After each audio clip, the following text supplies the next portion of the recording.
Hello everyone, welcome to our channel. Don't forget to subscribe and click on the bell icon. In this tutorial, you will learn how to swap faces in Photoshop.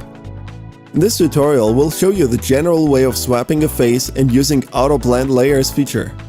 First, remember that face swapping works best if you're using photos where faces are looking in the same direction and orientation. We've already opened both the source photo and the target photo. We'll use the lasso tool to select the source face.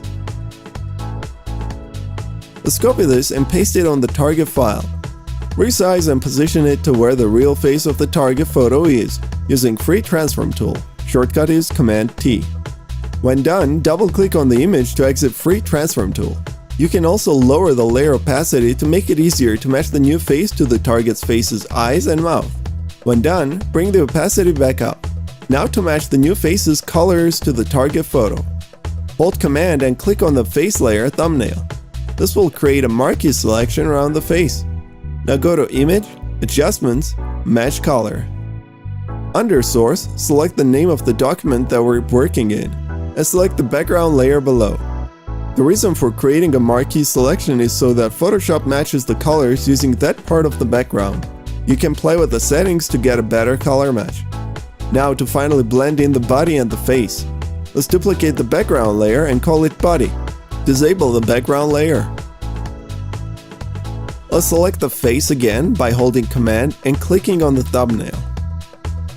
Select the body layer and go to Select, Modify, Contract. Go for a setting that'll yield a similar example to what we have. This depends on your image size. Click OK. Click Delete to remove the pixels and press Command D to cancel the selection. Now select the face layer and then hold Shift and select the body layer as well.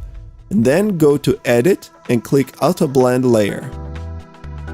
Watch the settings to what we have and click OK. Notice the magic happen. This may be trickier than what you might be used to in apps like Snapchat, but while those are quick fun ways to have a giggle, this is a more professional workflow that can be utilized with high-res images. Thanks for watching. If you enjoyed this video, please make sure to give it a thumbs up and subscribe to our channel.